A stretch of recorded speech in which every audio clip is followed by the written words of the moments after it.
It's me, the Nerdace, and today I would like to wish every one of my viewers a happy Halloween. As you can see, I'm surrounded by Halloween garments, and if you're wondering about the medal, well, me and the Park Vista Marching Band just went to BOA and won. So, I'm pretty ecstatic about that. However, that's not what we're here to talk about today, people. Today, we are going to be talking about the history of the Halloween movies. That's right. One of the most iconic horror franchises of all time is what we are going to be discussing today. Now you might be thinking, Nerdist, what's your attraction to the Halloween franchise? Well, here's what it is. With franchises like Friday the 13th, Nightmare on Elm Street, and other slashers, I don't really get into them. I mean, Texas Chainsaw was okay, however, I just never personally delved into the subject myself. However, when I first saw Halloween, it was an instant hit in my mind. I had never seen a horror movie like it. And the first hour was pretty slow. The last 30 minutes are the most suspenseful thing you will ever watch. I don't even need to say that much about the first film. John Carpenter did an amazing job, even though all he had to work with was a William Shatner mask and 22 days of filming. The plot of the original was basic. Michael Myers escapes from a mental institution 15 years after killing his sister and goes on a rampage where he kills 3 teenagers, a mechanic, and a dog. It's pretty good. Gruesome for its time, but good. And on top of that, you get sucked into the story so much that you don't even notice that it's that cheesy. Actually, it's more suspenseful in the opening when Michael Myers is just walking around wearing the mask and looking at Laurie. Speaking of which, that brings me to our protagonist, Laurie Strode. She appears throughout the series, and yeah, she's good. She's not that great in my opinion, though. I've always liked Michael more than I like Laurie. She was much better than H2O. However, I have not seen the new Halloween movie because it came out today, and I'm actually about to go see it. So that's why I'm doing this video. So then we have Halloween 2. Michael Myers got a lot more bloody and gruesome in this movie, and it shows a lot, but they use a lot of the same formulas from the first film. For example, at the end, Laurie is running from one hospital building to another. She's banging on the door. Let me in. Yeah, it's not that interesting. I mean, we know what's going to happen. She's going to get inside at the last minute. In the first film, we didn't know what was going to happen. We didn't know, was Tommy going to open the door? He did just in time, which made it a lot more interesting to watch. But in the second film, a lot of stuff is reused. There's a whole love side plot that never gets recycled ever again in the story, and it's generally not that interesting. However, this is the film that introduced Michael being Laurie's brother, which is interesting. The third film is so irrelevant that we aren't even going to get into it. If you want to see a review of it, go check out my top 5 most underrated movies list. Halloween 4, The Return of Michael Myers. Actually, I lied earlier. It's not that bad. Honestly, I thought it was one of the better films in the franchise. I really like the idea of him hunting a child now because it seems like there's a lot more at stake. Donald Pleasance returns this time, but he's pretty much the only character from the main films to do so. The rest of them are cast aside, thrown out. Laurie Strode died, apparently. We'll get more into that later. But this part of the franchise I really liked because I thought it was taking it into a new direction, especially since the entire movie is based around this child who is the niece of Michael Myers, and she is a good character. Like, she acts like a frightened child, or a character that's a killer would. That's why I like this movie so much. It has a lot of ingenuity. So yeah, I enjoyed Halloween 4. Which reminds me, Halloween 4 has a house at Halloween Horror Nights. So if you're a fan of horror, please check it out. I really recommend it. Now, next we have the Halloween 5, The Revenge of Michael Myers. The whole franchise took a turn at this point. Halloween 5 was a mess, okay? It threw out the whole plot of Jamie becoming the next villain, and it really was underwhelming. And while there the movie had some good points, like Michael Myers being sent to jail at the end. He's immediately broken out by a character we see all over the film, a man in black. We have no idea who this man in black is. He's never revealed in the movie. All he does in the movie is walk around and break Michael Myers out of jail.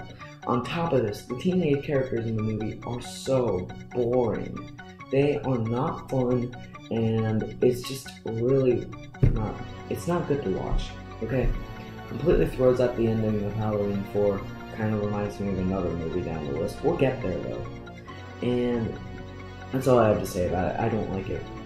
Halloween 6, The Curse of Michael Myers. This isn't nearly as bad as 5, however, it's still pretty bad. It starts with one of the dumbest plots ever, that Michael Myers impregnated Jamie. It's weird. Apparently he's under a curse to kill all of his family, but if he's under a curse to do that, then why would he try and make a child? It's never explained. The Man in Black turns out to be Dr. Wynn, a former colleague of Dr. Loomis that appeared in the first film for about 20 seconds. Yeah, that's what they're going with. It's not good. None of it's good. It's not bad either. There's some funny things in it, and it is Paul Rudd's first movie, which I thought was really funny. However, there's not much it's offering. It's more boring than it is terrible, unlike Halloween 5. So I would stay away from this one, but just do what you must with it. This marked the end of the Halloween sequels, and not until 1998 will we get another Halloween film, Halloween H2O, which is a much better, refined Halloween film. It brought back Jamie Lee Curtis, which, yeah, that was okay. I mean, the teenagers in it are boring. Some of the kills are completely ridiculous. There's one where this girl's hanging and there's a light bulb inside of her chest. It looks completely weird. And LL Cool J's in it. That's kind of stupid. He plays barely any role to the story. So yeah, why? And then it's just really not that great of a film until like Halloween, the last 30 minutes, when Jamie Lee Curtis, Laurie Strode finally gets her revenge on Michael Myers, which is done in the best fashion possible. She beats the crap out of him for 30 seconds, and then afterwards, she gets in a car that has his body. Now, you think the morgue's gonna leave and Michael Myers is gonna get out of the bag and kill the person in the ambulance, but no, Laurie throws the person out of the ambulance, gets in and starts driving the freaking ambulance, but she's expecting Michael to get up, so she breaks the car. Michael goes flying into the front seat, and then the car goes tumbling down a hill. After that, she hits him with the car, and then he's lying on the ground, bloodied and broken, and he's reaching for his sister like, please, I'll be okay, but then she chops his head off. It's one of the most amazing things in cinema. Now, I didn't see the movie in theaters. However, I heard that crowds went wild when they saw this. It was a good ending to the franchise, and if I could have ended the franchise anywhere but there, I would have ended it there. It's also notable to mention that Halloween H2O only counted the first 2 movies as canon, so Michael is still her brother in this. However, it's more of a side thing. Now, this ending by H2O, which was probably my 3rd favorite film in the Halloween franchise, was cut short because of Halloween Resurrection, the worst Halloween film in my opinion, which is hard to say because I hated Halloween 5. Wow. Not only did they throw out the ending of the last film saying that there was a paramedic who got the head chopped off. Oh, no. It doesn't stop there, okay? Next we find out that Jamie Lee Curtis is killed by Michael Myers after having the psychological trauma of not killing him. That must have been depressing. And then, okay, I'm serious. What the absolute... They completely throw out the H2O timeline and go with a series based with Busta Rhymes. Now, I understand this move considering the fact that Blair Witch Project had made this whole camera interaction thing famous. However, this was not a good turn for the Halloween franchise, and honestly, I really think they should have just ended it with H2O.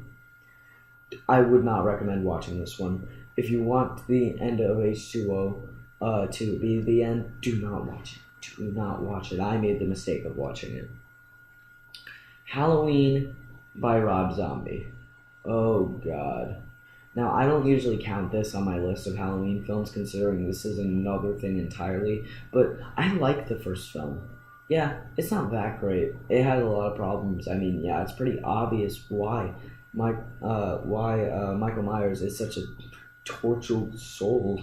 Well, because he lived in a redneck neighborhood where his mom was a stripper and his dad was a frigging redneck. Well, I'm sorry for using the word redneck a lot. It lasts about 40 minutes of the film. It's not that bad. I mean, it would be considered a complete remake if they did it shot by shot and no one would want to see it. But there's some problems. Dr. Loomis completely changed, and all of his charmness from the original film, the devil was in his eyes, is not that great. Honestly, it's not that bad of a film. It's just not something I would recommend to anyone who really just likes the original. Really depends on how you look at it. Then there was Halloween 2. I don't want to get into this movie since I haven't actually seen it yet, but I heard it's bad, okay? Now, finally, we have the new Halloween movie. Oh boy, I'm in for a treat. The critics say it's amazing. The audiences love it more. And I think that I'm actually going to enjoy this Halloween movie for once.